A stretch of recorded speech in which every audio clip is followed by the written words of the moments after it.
अस्सलामु अलैकुम वरहमतुल्लाहि वबरकातुहू नहमदुहु व नुसल्ली अला रसूलिल करीम अम्मा बादु फ़अऊज़ु बिल्लाहि समीइल अलीम मिनश शैतानिर रजीम बिस्मिल्लाहिर रहमानिर रहीम।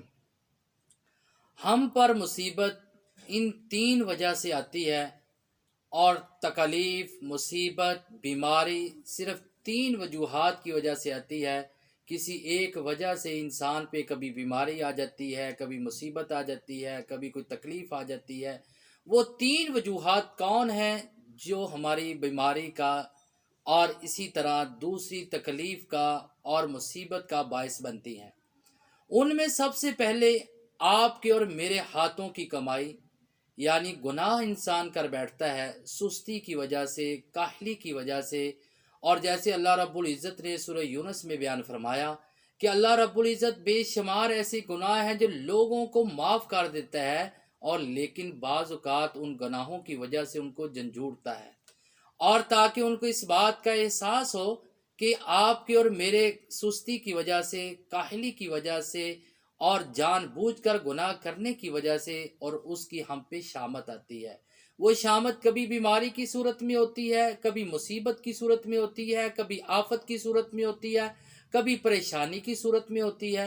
लिहाजा ये तीन वजह, और पहली वजह ये है कि आपकी और मेरे हाथों की कमाई। बाज़ औक़ात ऐसा होता है कि एक आदमी की कैपेसिटी इतनी है कि वो 2 रोटियां खा सकता है, लेकिन जब वो 6 खाएगा तो क्या होगा? बीमारी होगी और इसी तरह पेट खराब हो जाएगा, हॉस्पिटल पहुंच जाएगा। इसी तरह बाज़ औक़ात एक आदमी चोरी कर लेता है, चोर बन जाता है, और चोरी करने के बाद जोहर टाउन के लोग जो है उस पर पाबंदी लगा देते हैं कि दोबारा ये जोहर टाउन में दाखिल नहीं हो सकता। अब कसूर जोहर टाउन वालों का नहीं है, कसूर उसका अपना है। दूसरी जो बीमारी और मुसीबत और परेशानी का बायस बनता है कि बंदा तो नेक है, लेकिन मुसीबत आ गई, परेशानी आ गई, बीमारी आ गई। वो किस वजह से आ गई?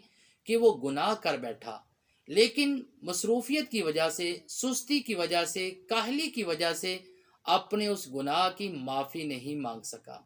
और माफ़ी अल्लाह रब्बुल इज़्ज़त उस पे मुसीबत और तकलीफ़, आफत आने की वजह से उसके गुनाह को माफ़ करते हैं। जैसे नबी अलैहिस्सलातु वस्सलाम ने फरमाया, सही बुखारी की हदीस है कि अगर मेरे मुसलमान किसी भी बंदे के ऊपर कोई तकलीफ़, आफत, मुसीबत आती है और उसको बर्दाश्त करता है, अल्लाह ताला उसके ज़रिए उसके गुनाहों को माफ़ करता है। यहाँ तक कि अगर कांटा भी चुभता है, कांटा चुभने के बराबर भी तकलीफ़ को बर्दाश्त करता है, अल्लाह ताला उसके बदले भी उसके गुनाह को माफ़ करता है। और यानी दूसरे नंबर पे तकलीफ़ और गुनाह और इसी तरह परेशानी आने की वजह से उसके गुनाह माफ़ होते हैं। तीसरे नंबर पे अल्लाह रब्बुल इज़्ज़त उसके दराजात को बुलंद करना चाहता है, और उसकी मुसीबत और तकलीफ और आफत के ज़रिए, मिसाल के तौर पे उसका ऐसा अमल नहीं है जिस अमल की वजह से वो जन्नत का आला मुकाम हासिल कर सके। जैसे सहिया की हदीस नंबर 1599 में नबी अलैहिस्सलातु वस्सलाम ने फरमाया कि बाज़ औक़ात अल्लाह रब्बुल इज़्ज़त किसी इंसान पर तकलीफ़ भेजता है, बीमारी भेजता है, आफत भेजता है, लेकिन उसके ज़रिए उसके दराजात को बुलंद करता है। क्योंकि अल्लाह रब्बुल इज़्ज़त उसके जन्नत में दराजात को बुलंद करना चाहता है। उसका अमल, उसकी नेकी इसके काबिल नहीं है कि उसको दराजात और आला मुकाम पे लेकर जाए। तो अल्लाह रब्बुल इज़्ज़त बीमारी, तकलीफ, मुसीबत, परेशानी भेज कर उसके दराजात को बुलंद करता है। लिहाजा हम पर इन तीन वजूहात की वजह से मुसीबत, बीमारी और आफत आती है। अल्लाह रब्बुल इज़्ज़त से दुआ कि अल्लाह ताला हमें तमाम परेशानियों से महफूज फरमाए। वमा अलैना इल्लल बलागुल मुबीन।